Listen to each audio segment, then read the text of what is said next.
Kejadian pasal 16 ayat 1 sampai dengan 16. Hagar dan Ismail. Adapun Sarai, istri Abram itu tidak beranak. Ia mempunyai seorang hamba perempuan, orang Mesir, Hagar namanya. Berkatalah Sarai kepada Abram, "Engkau tahu, Tuhan tidak memberi aku melahirkan anak. Karena itu, baiklah hampiri hambaku itu. Mungkin oleh dialah aku dapat memperoleh seorang anak." Dan Abram mendengarkan perkataan Sarai.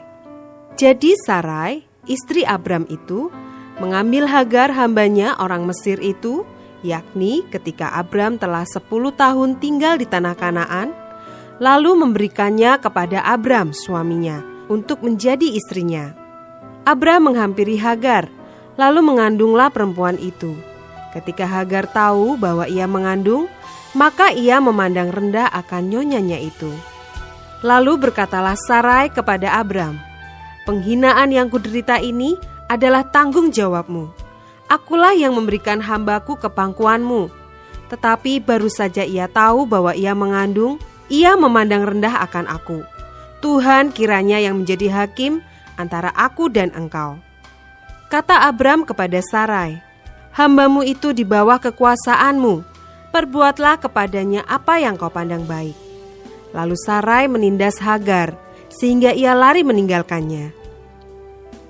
Lalu malaikat Tuhan menjumpainya dekat suatu mata air di padang gurun, yakni dekat mata air di jalan ke Syur.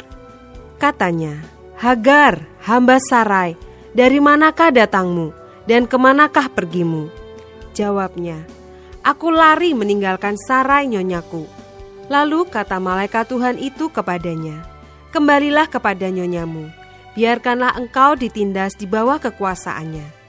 Lagi kata malaikat Tuhan itu kepadanya, "Aku akan membuat sangat banyak keturunanmu, sehingga tidak dapat dihitung karena banyaknya." Selanjutnya kata malaikat Tuhan itu kepadanya, "Engkau mengandung dan akan melahirkan seorang anak laki-laki, dan akan menamainya Ismail. Sebab Tuhan telah mendengar tentang penindasan atasmu itu.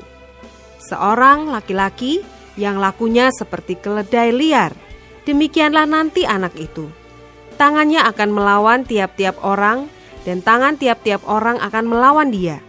Dan di tempat kediamannya, ia akan menentang semua saudaranya." Kemudian Hagar menamakan Tuhan yang telah berfirman kepadanya itu dengan sebutan "Engkaulah El Roi." Sebab katanya, "Bukankah di sini kulihat dia yang telah melihat aku?" Sebab itu sumur tadi disebut orang Sumur Lahai Roi, letaknya antara Kades dan Beret. Lalu Hagar melahirkan seorang anak laki-laki bagi Abram, dan Abram menamai anak yang dilahirkan Hagar itu Ismail.